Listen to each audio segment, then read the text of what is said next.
saudara-saudara yang Tuhan Yesus kasihi, bertemu kembali dalam khotbah online GPC Anugerah Bermazmur 1 November 2020. Mari kita sama-sama berdoa agar Tuhan memberikan kepada kata hikmat dan menolong kita untuk mengerti apa maksud daripada isi firman-Nya. Tuhan Yesus, terima kasih untuk hari ini.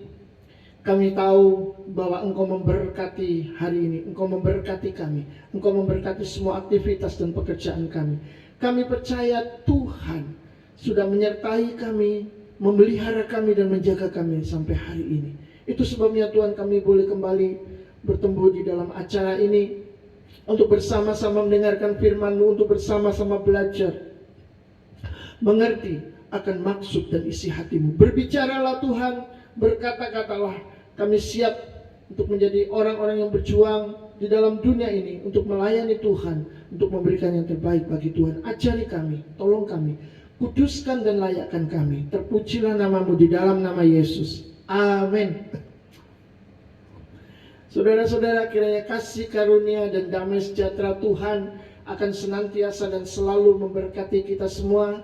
Saya percaya bahwa hari ini Tuhan ingin sekali menyampaikan sebuah pesan, menyampaikan maksud isi hatinya. Dan hari ini kita akan belajar tentang kisah seorang perempuan yang menggemparkan isi seluruh ruangan di mana dia ada bersama-sama dengan orang banyak. Tapi yang menarik dari kisah ini adalah bahwa apa yang dilakukannya justru diangkat tinggi oleh Yesus dan dia benar-benar dijadikan contoh bagi dunia untuk diteladani dan diikuti. Mari kita sama-sama membuka Injil Markus pasal 14 ayat 3 sampai 9. Dan Markus 14 ayat 3 sampai 9 ini paralel dengan Yohanes 12 ayat 1 sampai 8. Saudara bisa membacanya juga karena peristiwanya sama, tapi saya mengambil dari Injil Markus. Saya baca mulai ayat yang ketiga. Ketika Yesus berada di Betania, di rumah Simon si Kusta, dan sedang duduk makan, datanglah seorang perempuan membawa suatu buli-buli pualam berisi minyak narwastu murni yang mahal harganya. Setelah dipecahkannya leher-leher buli-buli itu, dicurahkannya minyak itu ke atas kepala Yesus. Saudara-saudara, ketika orang-orang sedang mempersiapkan penyambutan untuk menghormati Yesus di dalam sebuah pesta di rumah Simon si Kusta di Betania,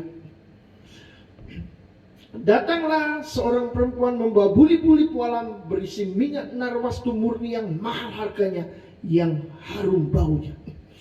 Dan apa yang dilakukan itu membuat orang-orang kaget, terperanjat, bingung. Seakan-akan apa yang dilakukan adalah sesuatu yang tidak lazim. Mengapa? Karena dia memecahkan botol berisi minyak narwastu murni dan minyaknya dicurahkan seluruhnya di atas kepala Yesus. Padahal itu sangat mahal sekali. Nah, siapakah perempuan ini? Kalau kita membaca di dalam Injil Yohanes pasal 12 ayat 1 sampai 8, maka kita akan tahu bahwa perempuan ini adalah Maria, yakni kakak daripada Marta dan Lazarus. Saudara-saudara yang dicintai Tuhan, kita akan membaca ayat yang keempat untuk melanjutkan bagaimana Tuhan mau sampaikan sesuatu kepada kita. Ada orang yang menjadi gusar dan berkata seorang kepada yang lain, untuk apa pemborosan minyak narwastu ini? Ada orang gusar. Siapakah orang yang gusar? Orang yang gusar ini ternyata adalah Yudas Iskariot. Siapa dia? Dia adalah salah satu daripada rasul Tuhan kita Yesus. Tetapi dia juga adalah seorang pengkhianat yang menjual Yesus dengan 30 keping perak kepada imam-imam kepala. Mengapa? Karena dia sangat cinta uang. Karena dia sangat cinta uang, dia juga suka mencuri uang kas pelayanan Tuhan kita Yesus. Jadi saudara-saudara, kita melihat sekarang ada dua orang yang berbeda. Satunya seorang perempuan yang sangat mengasihi Yesus, suka dekat di kaki Yesus mendengarkan firman-Nya. Yang satunya, wow, gagah, seorang rasul, seorang bendahara, tetapi juga seorang pencuri dan pengkhianat. Luar biasa. Di dalam ayat yang kelima, sebab minyak ini dapat dijual 300 dinar lebih dan uangnya dapat diberikan kepada orang-orang miskin, kata Yudas. Berarti dia sedang mencoba menggunakan sebuah permainan kata.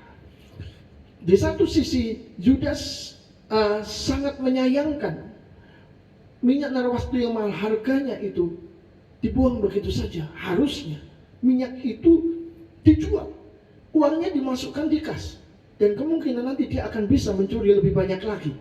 Saudara-saudara, dia sedang menyembunyikan sesuatu yang negatif. Dia sedang menyembunyikan kejahatan di dalam hatinya. Tidak ada yang tahu. Tapi apakah Yesus tidak tahu? Tentu saja tahu. Dan apa yang dia lakukan? Dia mencoba untuk menutupi kejahatannya, untuk mendukung perkataannya menyalahkan Maria. Itu dengan alasan kegiatan sosial dan kemanusiaan. Wow, luar biasa. Kalau kita sudah bicara soal kemanusiaan berurusan dengan uang, maka orang akan mendukung kemanusiaan. Lalu mereka memarahi perempuan itu. Tadinya cuma Yudas, saudara, yang berbicara seperti itu, yang kusar, yang berkata, untuk apa pemborosan minyak narwastu ini? Tetapi setelah itu Alkitab menulis bahwa bukan cuma Yudas, tapi lalu mereka memarahi perempuan itu. Itu artinya akibat provokasi daripada Yudas Iskariot, pada akhirnya orang-orang yang lain ikut berdemo atas kebijakan Maria mencurahkan seluruh isi minyak narwastu yang mahal harganya itu untuk Tuhan Yesus. Dan di dalam ayat yang ke-6 kita akan membaca dan melihat, tetapi Yesus berkata, biarkanlah dia, mengapa kamu menyusahkan dia?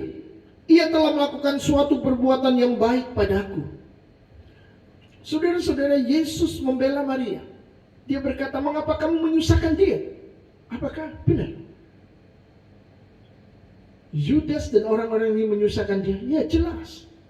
Saudara-saudara, saya yakin waktu itu Maria sangat takut karena dia terpojok dan dia berada dalam posisi yang sangat lemah. Untung Tuhan kita Yesus memiliki ketegasan dan memberikan pembelaan untuk mengangkat hatinya. Yang jelas saudara-saudara, dari ayat ini, dari kata-kata Yesus ini, kita melihat bahwa Yesus tidak meminta terlalu banyak, padahal dia adalah Tuhan yang menjadi manusia. Kita mengerti dan kita mengetahui itu dari firman-Nya. Dan kalau Yesus itu Tuhan, maka sebenarnya dia itu layak dan pantas untuk menerima sebuah perlakuan yang lebih daripada sekedar mencurahkan sebotol minyak narwastu murni. Harusnya segala kemuliaan ini diberikan kepadanya. Tapi Yesus sekali lagi tidak meminta banyak. Dan Yesus tidak marah. Tetapi Yesus dengan rendah hati, dia hanya berkata, biarkan, mengapa kamu menyusahkan dia? Ia telah melakukan suatu perbuatan baik padaku. Cuma itu saja. Luar biasa. Dan kalau kita mau merenungkan hal ini, maka kita akan menemukan bahwa sebenarnya kata-kata daripada Yudas dan orang banyak yang memarahi Maria itu menyakiti hati dan perasaan Yesus. Saudara bayangkan saja, kalau saudara adalah seorang raja, lalu saudara turun ke masyarakat jadi orang biasa, dan saudara diperlakukan dengan sangat lancang dan sangat tidak baik. Sakit nggak? Sakit. Tapi karena di dalam penyamaran saudara tetap tenang dan tidak boleh membuka kedek dan rahasia. Yesus hampir seperti itu, tapi ini bukan berarti Yesus menyamar, tidak.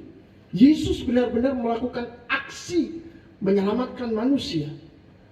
Itu sebabnya dia harus jadi manusia untuk menanggung hukuman di atas kayu salib bagi saudara dan saya. Dan di dalam ayat yang ke-7 Yesus memberikan jawaban pembelaan lagi. Karena orang-orang miskin selalu ada padamu dan kamu dapat menolong mereka bila mana kamu menghendakinya. Tetapi aku tidak akan selalu bersama-sama kamu. Jadi saudara-saudara, Yesus mencoba menjelaskan alasan rasionalnya kalau dia tidak selalu bersama dengan mereka. Itu sebenarnya adalah sangat wajar dan tidak berlebihan kalau dia diperlakukan seperti itu. Kalau dia mendapatkan penghargaan dan penghormatan seperti itu. Sebenarnya Yesus melihat bahwa perilaku Yudas dan orang-orang yang memarahi Maria ini sebagai perilaku yang negatif dan sangat buruk.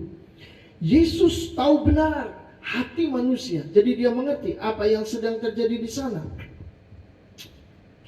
Tetapi saudara-saudara, di ayat yang berikutnya kita akan melihat Yesus menyampaikan sesuatu yang sedikit aneh pada hari itu kepada mereka.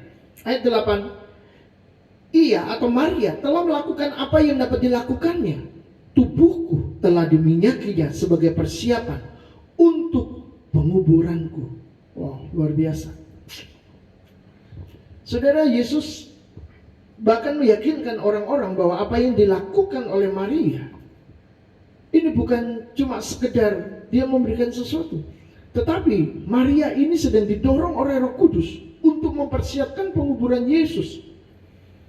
Dan itu tentu saja membuat orang-orang menjadi bingung, loh apa ini yang dikatakan oleh Yesus, kenapa ini berbicara tentang penguburan, apa hubungannya, ini penyambutan pesta untuknya, kenapa sekarang jadi bicara tentang kematiannya. Saudara-saudara, itu adalah kata yang membuat semuanya jadi lebih diam dan fokus dengan kata-katanya. Dan tentu saja saya yakin kemarahan itu berhenti sampai di situ saja.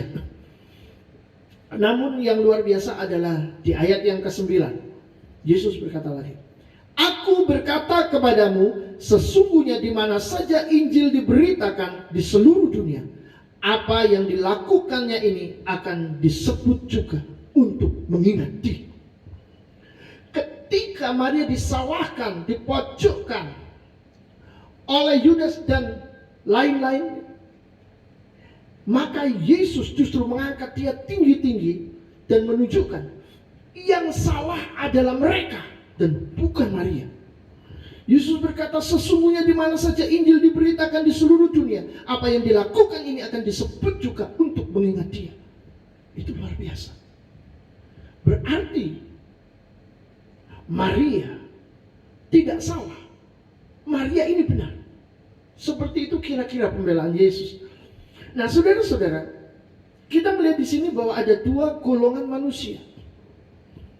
Yang pertama adalah golongan penonton yang melihat suatu peristiwa dan kejadian yang berkaitan dengan Yesus, tapi tidak pernah berbuat apa-apa untuk Tuhan kita, tidak pernah berbuat apa-apa untuk Yesus, selain berteriak dan mengkritik orang lain yang justru hanya akan memberikan persembahan hidup kepada Yesus. Dan ini adalah mayoritas daripada orang-orang yang gusar tadi, ya. Mereka kita istilahkan saja sebagai penonton yang tidak ikut melakukan persembahan kepada Tuhan, tetapi kerjanya cuma ngomel-ngomel, marah-marah, bahkan mungkin maki-maki, kira-kira begitu. Tetapi yang kedua adalah pelaku perbuatan kasih yang memanifestasikan dirinya di dalam mengasihi dan melayani Yesus. Maria ini adalah seorang pelaku daripada perbuatan kasih itu sendiri. Dia melayani Yesus bukan dengan sekedar kata-kata, tetapi tindakan nyata. Nah, saudara-saudara, Anda termasuk yang mana? Ini adalah sesuatu yang penting untuk kita pikirkan dan renungkan bersama-sama.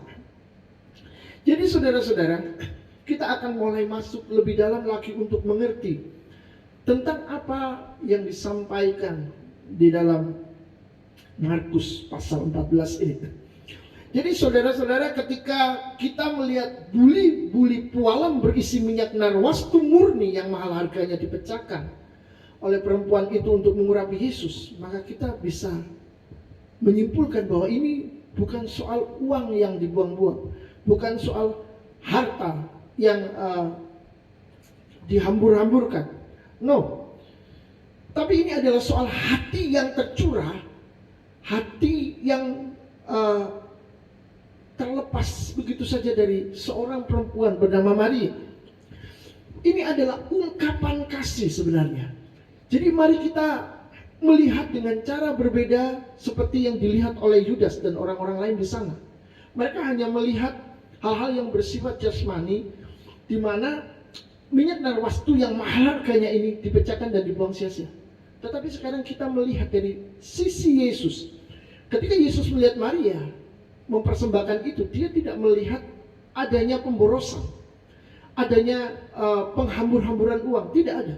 Tapi dia melihat bahwa ada hati yang sedang dipersembahkan kepadanya.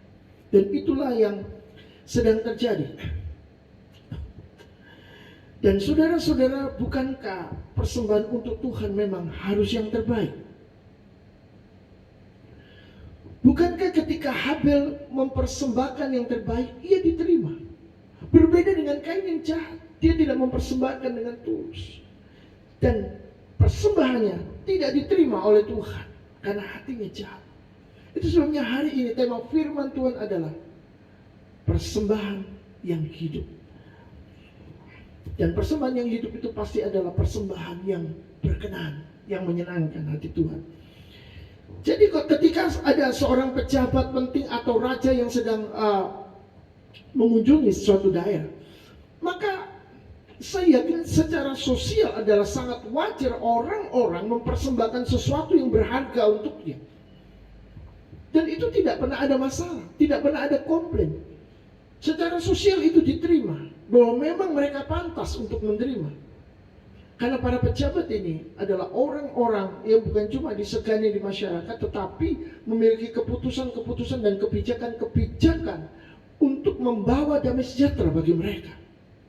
Nah, saudara-saudara, demikian juga apa salahnya perempuan ini memecahkan buli-buli untuk Yesus, mempersembahkan sesuatu yang berharga, sesuatu yang mulia untuk Yesus. Mengapa yang lain jadi kusah?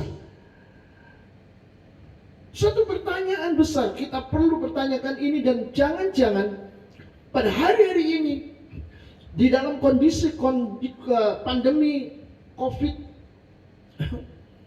atau COVID SARS-2, ada orang-orang yang mulai gusar ketika melihat ada anak-anak Tuhan, orang-orang percaya, mungkin itu keluarganya, mungkin itu orang dekatnya, atau mungkin itu orang lain, sudah mempersembahkan sesuatu yang terbaik untuk Yesus. Mungkin mereka mempersembahkan harta mereka, atau mungkin pikiran tenaga yang seharusnya bisa dijadikan sebuah ladang bisnis dan mendapatkan keuntungan besar. Uangnya bisa dibagi-bagikan untuk orang lain, bisa jadi berkat buat orang lain, kira-kira begitu. Tetapi dia melakukan ini untuk Tuhan. Dan orang mulai berkata ini pemborosan. Berhati-hatilah di dalam menghakimi seseorang kalau kita tidak tahu yang sesungguhnya. Jangan-jangan Tuhan Yesus akan berkata, mengapa kamu menyusahkan dia? Saudara-saudara, Tuhan melihat hati dan tidak hanya sekedar melihat tindakan-tindakan kita di dunia nyata. Yang jelas, kita tahu bahwa Yudas ini cinta uang. Itu sebabnya saat Maria ini mempersembahkan buli-buli pualam berisi minyak narwastu murni, dia sangat menyayangkan itu. Karena uang itu andai kata bisa masuk kas, dia bisa gunakan untuk kepentingannya, saudara. Dia bisa mencurinya lagi. Memang dasar otak dan mental penjahat. Maka dia akan tetap jahat sampai kapanpun. Itu sebabnya saudara-saudara, penjahat-penjahat bisa bertobat dengan cara membuang mental jahatnya. Tetapi orang-orang yang kelihatan baik, walaupun orang-orang menghormati dan menghargainya, kalau dia punya mental jahat, maka dia sebenarnya tetap saja dan sama saja dengan penjahat yang belum kelihatan kedoknya. Itu sebabnya mari kita belajar lebih dalam lagi untuk mengerti hal ini. Saudara-saudara, mereka bilang bahwa minyak itu dapat dijual 300 dinar dan uangnya bisa dipergunakan untuk orang miskin. Berapakah 300 dinar? Saudara-saudara, 1 dinar itu sebenarnya adalah upah sehari seorang buruh. Jadi kalau 300 dinar, maka itu adalah upah kerja 300 hari seorang buruh. Kalau kita menghitung secara matematik, secara sederhana, kita akan temukan bahwa 1 bulan itu ada 30 hari. Betul? Kalau 1 bulan 30 hari dan di sana ada 300.000, maka itu berarti 30 hari dikali 10. Berarti 1 bulan dikali 10, berarti 10 bulan. Maka 300 dinar kita temukan sebagai upah pekerja atau upah kerja seorang buruh selama 10 bulan. Wow, itu cukup banyak, saudara. Di masa pandemi seperti ini, upah kerja 1 hari saja tampak sangat besar. Apalagi kalau itu upah selama 10 bulan. Saudara bisa bayangkan. Kita tidak tahu pasti. Kalau kita aplikasikan di dalam kehidupan kita sekarang ini, kita harus pakai ukuran upah pekerja yang mana? Karena upah kerja buruh tani dan upah kerja buruh yang lainnya itu bisa berbeda-beda. Upah kerja buruh tani saja, saudara, sehari sekitar 55.613. Kalau itu dikali 300 hari, akan didapati angka 16.683.900 atau 16.684.000 rupiah. Dan itu sangat besar sekali. Kalau buruh bangunan lebih besar lagi, karena upah kerja seharinya bukan 55.000 seperti buruh tani, tetapi 85 ribuan. Jadi saudara-saudara, apa yang terjadi di sana? Uang sebesar 16 juta tiba-tiba raib dalam bentuk minyak narwastu yang dicurahkan di atas kepala Yesus. Itu kalau kita menggunakan gambaran upah buruh. Tapi kalau upah bangunan lain lagi. Yang jelas hitungannya bahwa upah kerja buruh selama 10 bulan dihabiskan sehari untuk mengurapi kepala Yesus. Itu sebabnya Yudas berteriak. Yang lain akhirnya ikut-ikut juga. Saudara bisa mengerti situasi dan kondisi saat itu. Tetapi mari kita melihat lebih jauh lagi. Pemberian Maria ini bukan soal seberapa banyak dia keluarkan hartanya untuk Yesus. Tetapi pemberian Maria ini dihitung oleh Tuhan dari seberapa banyak dia kehilangan harta untuk Yesus. Jadi saudara-saudara, pemberian-pemberian kita juga tidak dihitung seberapa banyak kita keluarkan duit dan harta kita, tetapi seberapa banyak kita kehilangan, itu yang lebih penting. Mengapa? Karena jelas saja seorang pengusaha tambang misalnya, yang duitnya wow, pasti banyak sekali. Kalau dia keluarkan 10 juta, itu hal yang sangat enteng. Apalagi dia adalah seorang pengusaha tambang yang sukses. Mungkin itu uang receh. Tapi bagi seorang buruh bangunan, kalau dia harus keluarkan uang 10 juta itu dipersembahkan, wow, itu uang yang besar sekali, saudara. Jadi itu sebabnya tergantung dari seberapa banyak engkau kehilangan, bukan seberapa banyak engkau memberi. Ketika Tuhan mengukur dan menghitung setiap pemberian itu, mana yang lebih banyak memberi Tuhan? Yaitu mereka yang kehilangan lebih banyak. Dan saudara-saudara yang dicintai Tuhan, kita perlu tahu satu hal, bahwa minyak narwastu itu mahal harganya. Dan Maria adalah seorang wanita. Tentu saja minyak narwastu ini sangat berharga dalam hidupnya. Maka kita boleh dong mengatakan bahwa minyak narwastu yang dicurahkan ini mewakili hidupnya. Jadi pada waktu dia memecahkan buli-buli pualam berisi minyak narwastu murni, itu seperti dia sudah tidak peduli lagi dengan status sosialnya, soal kecantikannya, soal kekayaannya, soal kemuliaan. Dia sudah tidak peduli lagi dengan dirinya. Yang dia tahu cuma satu, ada seseorang yang sangat mulia, yang sangat besar, sangat terhormat, dan sangat berharga di depannya. Dan untuk pribadi ini dia rela memberikan segala-galanya. Itulah yang dilakukan Maria. Dan apa yang kau lakukan untuk Yesus? Saudara-saudara, ini bicara tentang motivasi persembahan. Ini bukan seperti orang yang sedang mempersembahkan sesuatu untuk diberkati kembali. Maria tidak demikian. Kalau kita belajar di dalam Alkitab, kita temukan Maria ini memang suka duduk dekat di kaki Tuhan, suka mendengarkan firman Tuhan. Sehingga saudara-saudara, ketika dia memecahkan buli-buli minyak narwastu yang mahal harganya itu, dia lakukan dengan lepas begitu saja, dengan bebas, tidak ada beban. Saudara lihat, saudara baca sendiri, apakah dia ada beban? Tidak ada beban. Yang bebannya besar sekali justru Yudas Iskariot dan orang-orang yang tidak ikut memiliki minyak narwastu itu. Mereka nggak ikut punya harta, tapi mereka ikut berkomentar, mengkritik dan segala sesuatu. Seakan-akan mereka benar, mereka tahu yang terbaik.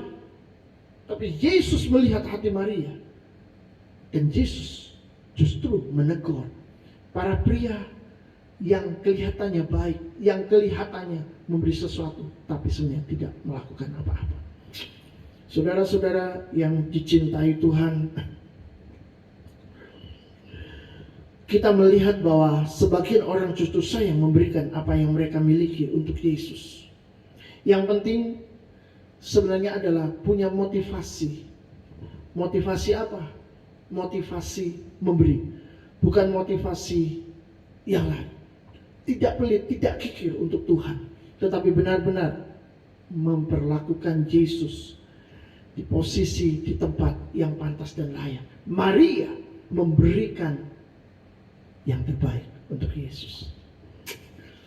Itu bukan seperti orang-orang yang rela keluarkan duit banyak-banyak kepada dukun untuk mendapat uang lebih banyak lagi tentunya. Atau kasus penggandaan uang di mana orang menyimpan uang 100 juta, nanti dapatnya 1 M, uangnya bisa jadi banyak, yang akhirnya ujung-ujungnya adalah penipuan. Saudara-saudara, jangan sampai gereja Tuhan di akhir zaman memiliki motivasi yang sama. Ketika mereka mempersembahkan sesuatu untuk Tuhan, tujuannya adalah supaya mereka mendapatkan jauh lebih banyak lagi. Mengapa? Karena ketika kita melakukan itu, kita berdosa kepada Tuhan. Apa yang kita bisa berikan kepada Tuhan itu adalah hal yang wajar dan layak. Tapi semua yang dia berikan untuk kita itu adalah anugerah. Itu adalah berkat yang harus kita syukuri. Banyak, sedang, sedikit, semua adalah berkat Tuhan. Mari kita bersyukur kepada Tuhan. Dan apa? Dengan bersyukur itu kita memberi untuk kemuliaan nama Tuhan. Yang jelas saudara-saudara, intinya ada banyak orang memberi persembahan agar ia memperoleh lebih banyak lagi dari Yesus. Jangan sampai kita masuk di sana. Jadi perempuan ini atau Maria ini memberi itu adalah karena soal hati. Ia melihat Yesus sebagai pribadi yang mulia, yang agung, yang besar dan suci. Itu sebabnya saudara, dia memecah-mecah buli dan melayani Tuhan dengan apa yang bisa dia berikan untuk Tuhan. Yang jelas dia menemukan pribadi yang lebih berharga dari siapapun, dan dia memberikan persembahan itu untuknya. Ada 3 model orang yang mencari Yesus. Yang pertama, karena kagum, seperti seorang perempuan yang berteriak, "Berbahagialah ibu atau perempuan yang melahirkan engkau dan susu yang menyusui engkau." Masih ingat khotbah saya yang khotbah online yang kemarin?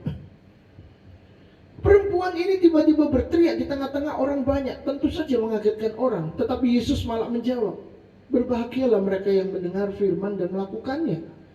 Saudara-saudara, perempuan ini sangat terkagum-kagum dengan Yesus, sampai dia merasa, oh betapa bahagianya perempuan yang melahirkan Yesus dan susu yang menyusui Yesus. Oh, betapa bahagianya andai kata aku adalah orang yang akan menyusuinya. Kira-kira begitu, saudara. Wah, pokoknya dia sangat bangga dan bahagia dengan apa yang Yesus lakukan. Saudara-saudara, ini adalah gambaran dari orang-orang yang senang, bangga, bahagia melihat mujizat-mujizat yang Yesus lakukan kepada orang lain dan juga kepada dirinya. Tetapi saudara-saudara, yang berbahaya adalah ketika setelah bangga, bahagia, senang, memuji-muji Tuhan, lalu berhenti sampai di situ, tidak bertumbuh dan tidak memberikan diri untuk melayani Tuhan. Dan hal seperti ini banyak sekali. Gereja Tuhan pertama memuji-muji, mengeluh-elukan Yesus, seperti orang-orang yang menyediakan seluruh kemuliaan bagi sang raja di Yerusalem. Mereka memberikan baju mereka, melemparkan di jalan-jalan untuk Yesus naik keledai melewatinya, memberikan daun-daun palem. Tapi apa coba? Mereka berhenti di situ. Bahkan mereka pada akhirnya berteriak, "Salibkan dia, salibkan dia." Jadi sekali lagi, antusias melayani Tuhan, antusias memuji-muji dia, menghormati dia, meninggikan dia, mungkin bersaksi, itu bagus. Tapi kalau berhenti sampai di situ, itu berbahaya. Itu sebabnya nggak kaget ada orang yang melayani, tiba-tiba dia pindah kepercayaan, pindah keyakinan, lalu mengolok-olok, mengejek, menghina, bahkan memfitnah Yesus. Saudara-saudara yang dikasihi Tuhan, yang kedua, ini adalah model orang yang mencari Yesus karena hanya ingin mendapat sesuatu dari Yesus. Seperti 10 orang sakit kusta yang disembuhkan Yesus di dalam perjalanan. Ternyata yang kembali cuma 1, bersyukur kepada Yesus. Lalu yang 9 mana? Yang 9 hilang, entah kemana. Saudara-saudara, ini adalah gambaran orang-orang yang memiliki kebutuhan-kebutuhan dalam hidupnya, lalu mencari-cari Yesus untuk disembuhkan, untuk diberikan jalan keluar, untuk mendapatkan pertolongan. Tapi sesudah kebutuhannya didapatkan, pertolongan sudah didapatkan, kesembuhan sudah didapatkan, mereka melupakan Yesus. Orang bilang, habis manis sepah dibuang. Apa yang telah Yesus lakukan hanya menjadi masa lalu dan bukan menyertai mereka untuk berjalan menuju kepada kemuliaan, menuju kepada Kristus. Saudara-saudara, ini sangat mencengangkan. Tetapi yang ketiga, ada orang-orang yang ingin memberikan sesuatu yang berharga dan yang terbaik di dalam hidupnya untuk Yesus yang ia punya, dan itu merupakan suatu tindakan nyata. Sekali lagi, bukan sekedar kata-kata. Kalau ngomong itu gampang, aku mengasihi engkau Yesus. Buktinya seperti Petrus berkata, aku siap mati untuk engkau. Tetapi ayam berkokok, ternyata dia sudah menolak, menyangkali Yesus 3 kali. Saudara-saudara, ini sangat ironis ya. Jadi yang penting adalah ada seseorang yang mau memberikan sesuatu yang berharga dan terbaik untuk Yesus. Bukan sekedar kata. Dan ini adalah orang-orang yang sungguh-sungguh hatinya tersayat dan hancur karena cinta dan kebenaran Kristus, kebenaran Yesus. Sehingga mereka bukan cuma datang untuk melihat, menyaksikan kebesarannya, mengalami kuasanya, tetapi ia memberikan diri untuk tinggal bersama Yesus dan melayani Yesus selama-lamanya, seumur hidupnya dengan segala konsekuensinya. Mau senang, mau duka, apapun yang terjadi, dia tetap mengasihi, dia tetap melayani Yesus. Mari kita lihat di dalam surat Roma pasal 12 ayat 1. Karena itu saudara-saudara, demi kemurahan Allah aku menasihatkan kamu supaya kamu mempersembahkan tubuhmu sebagai persembahan yang hidup, yang kudus, dan yang berkenan kepada Allah. Itu adalah ibadahmu yang sejati. Saudara-saudara, ada seorang pemuda mengikuti sebuah kebaktian kebangunan rohani atau KKR. Lalu setelah puji-pujian dinaikkan dan ada yang membawa baki persembahan, lalu jalan, orang-orang pada memberi, tapi dia tidak punya uang, dia tidak punya apa-apa untuk memberi. Maka ketika pembawa baki persembahan ini mendekat, dia rebut saudara, dia taruh dan dia berdiri di atasnya sambil berteriak, dilihat oleh orang banyak, Yesus, aku tidak punya apa-apa, tapi inilah aku persembahkan untukmu. Wow, saudara, ini hampir sama dengan Maria. Dia mengagetkan banyak orang, dia membuat gempar. Tetapi saudara, sekali lagi, ini bukan kata-kata, ini juga merupakan tindakan nyata. Pemuda ini pada akhirnya menghabiskan seluruh waktunya untuk melayani Tuhan. Dia menjadi seorang penginjil, berkeliling dan memenangkan banyak orang. Itu luar biasa. Jadi bukan cuma kata-kata, tetapi tindakan nyata. Saudara-saudara, di dalam pesta penyambutan Yesus di rumah Simon si Kusta di Betania itu, Maria adalah satu-satunya contoh di mana dia adalah orang yang memberikan diri untuk Yesus dan dipromosikan oleh Yesus untuk menjadi contoh bagi dunia. Kita melihat di dalam Markus 14 ayat yang ke-9, aku berkata kepadamu sesungguhnya di mana saja Injil diberitakan di seluruh dunia, apa yang dilakukannya ini akan disebut juga untuk mengingat dia. Yesus tidak pernah memberikan pujian kepada seseorang karena ia kaya, karena ia berhasil, mungkin karena ia adalah seorang yang sukses, terkenal, terhormat. Tidak. Yesus hanya memberikan pujian kepada orang-orang yang beriman. Salah satunya adalah perwira yang memiliki seorang hamba. Yesus berkata bahwa aku tidak pernah melihat iman sebesar ini dari antara orang Israel. Dia mempermalukan orang Israel, dia meninggikan perwira yang memiliki seorang hamba. Yang ketika dia mau hambanya disembuhkan Yesus, Yesus mau ke tempat itu dan dia berkata, jangan, aku punya bawahan, dan kalau aku berkata kepada bawahanku pergi, dia pergi, datang, dia datang. Aku tidak pantas. Itu sebabnya katakan sepatah kata saja dan dia akan sembuh. Dan Yesus menyembuhkannya. Luar biasa.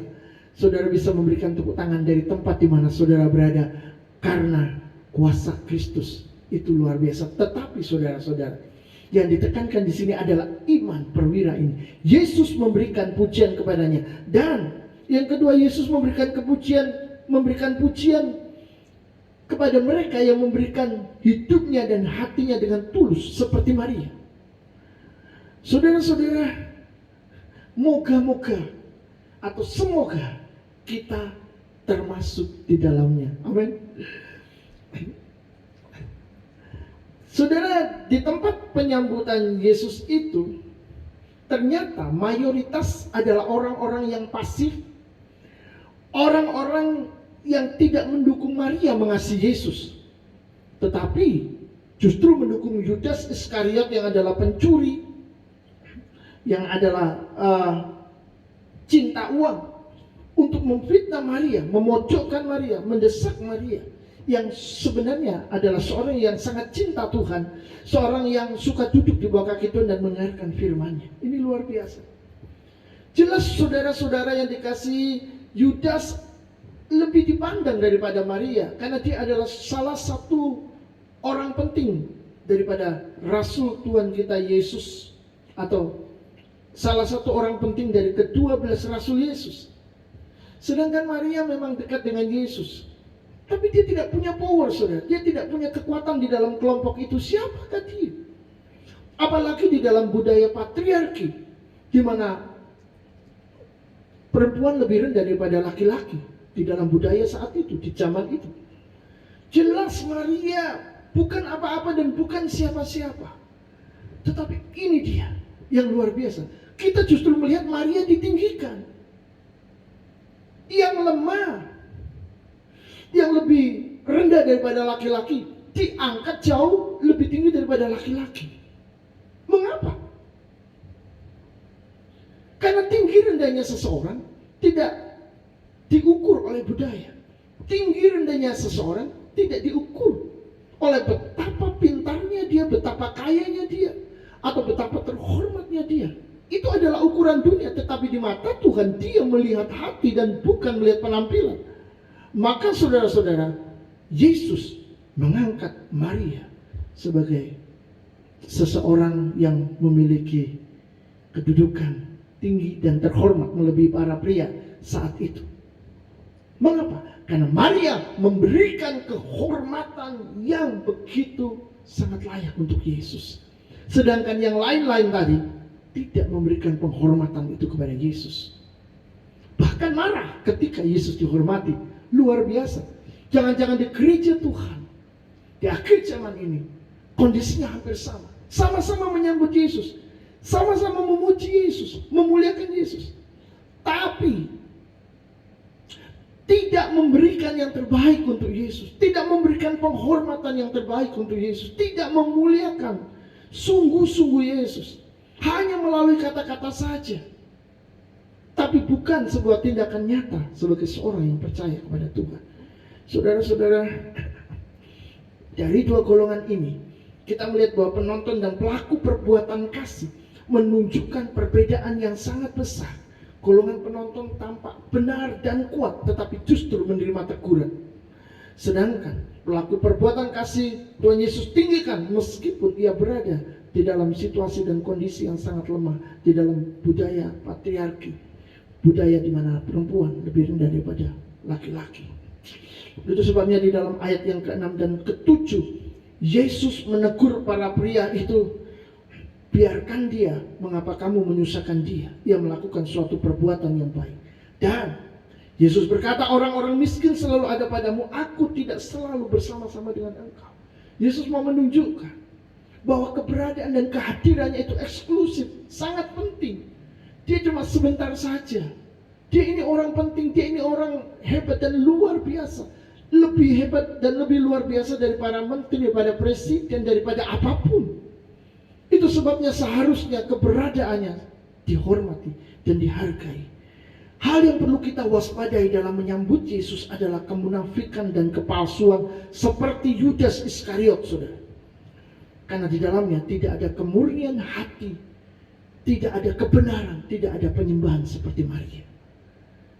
Ini adalah perbedaan yang perlu kita lihat dengan jelas, supaya kita tahu kita harus berbuat seperti apa. Kita harus memilih yang mana. Di dalam Matius 15 ayat 8-9, firman Tuhan berkata, bangsa ini memuliakan aku dengan bibirnya, padahal hatinya jauh daripadaku. Percuma mereka beribadah kepadaku, sedangkan ajaran yang mereka ajarkan ialah perintah manusia. Saudara-saudara, Yesus tidak pernah tertarik dengan gaya ibadah kita mau seperti apa. Saudara mau berdoa dengan lirih, atau saudara berdoa dengan lantang. Saudara mau memuji bertepuk tangan sekeras mungkin melompat, memuji dengan semangat. Atau saudara memuji Tuhan dengan tepuk tangan biasa, tapi dengan hati yang sungguh-sungguh. Tuhan tidak melihat gaya ibadah kita. Tuhan tidak melihat penyambutan kita seperti di dalam rumah Simon si Kusta, tetapi dia melihat ketaatan kita. Apakah kita akan mengikuti dan melakukan apa yang diajarkan kepada kita? Gereja Tuhan harus kembali kepada pengajaran-pengajaran firman Tuhan. Jangan sampai kita memuliakan Dia dengan bibir kita, tapi tidak sekaligus dekat dengan Tuhan di dalam hati kita. Jangan sampai kita menjadi bangsa yang memuliakan Tuhan dengan bibir saja, tetapi hatinya menjauh. Yang Tuhan mau adalah kita memuliakan Dia dengan bibir kita, tetapi hatinya mendekat. Dunia biar saja berjalan apa adanya, tapi dunia akan lenyap. Tetapi hati kita harus untuk Tuhan. Dan saudara-saudara, itu yang diinginkan. Yang terakhir, ada 3 hal yang harus kita perhatikan. Yang pertama, Maria adalah seorang wanita yang lemah karena dia bukan murid dan rasul yang dipilih Yesus. Ditambah budaya patriarki Yahudi yang memposisikan perempuan di bawah laki-laki. Tetapi saudara-saudara, Maria suka dengar-dengaran Yesus menyampaikan firman-Nya. Itu sebabnya hasilnya adalah dia merupakan satu-satunya orang yang berhasil menyenangkan hati Tuhan pada saat itu. Dan dia dipromosikan menjadi contoh bagi dunia. Saudara-saudara, persembahan terbaik untuk Tuhan selalu dimulai dengan pengenalan akan Tuhan. Kita perlu mengenal Dia dulu, kita perlu belajar mengetahui keinginannya, kehendaknya, kemauannya. Lalu kita mengikutinya, baru saudara kita memberikan persembahan yang terbaik. Jangan kita memberikan apa saja yang kita punya tanpa kita tahu apa maunya. Maria tidak seperti itu. Waktu Maria memberikan minyak narwastunya yang sangat mahal harganya, dia sudah memiliki hubungan pribadi dengan Yesus. Dia suka mendengar firman-Nya. Itu sebabnya ketika dia melakukan itu, dia melakukan dengan cinta dan pengenalan akan Tuhan. Dan itu sangat penting.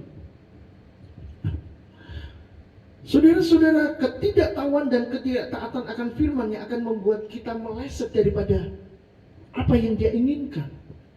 Pikir kita menyenangkan Dia, tapi ternyata kita tidak menyenangkan Dia sama sekali karena kita tidak mengerti apa-apa. Yang kedua, ingatlah bahwa waktu bersama dan waktu untuk memberikan persembahan kita bagi Yesus adalah sebuah momen spesial yang tidak tergantikan. Itu sebabnya jika saudara punya peluang dan kesempatan untuk melayaninya, saat itu jangan pernah mengabaikannya. Karena saat seperti itu tidak selalu datang 2 kali. Yang ketiga, waspadailah kemunafikan dan kepalsuan hati Yudas. Sebaliknya, tiru dan jadikan kemurnian hati, kebenaran dan penyembahan Maria sebagai gaya hidup kita. Saudara-saudara, saya percaya jika kita melakukan apa yang seharusnya kita lakukan setelah kita mendengar firman Tuhan, maka saya yakin kita pasti menjadi orang-orang yang menyenangkan Tuhan. Karena ketika kita ingin menyenangkan Tuhan, kita tidak akan menyenangkan bagi diri kita sendiri, dan mungkin tidak menyenangkan bagi orang lain. Amin. Tuhan memberkati.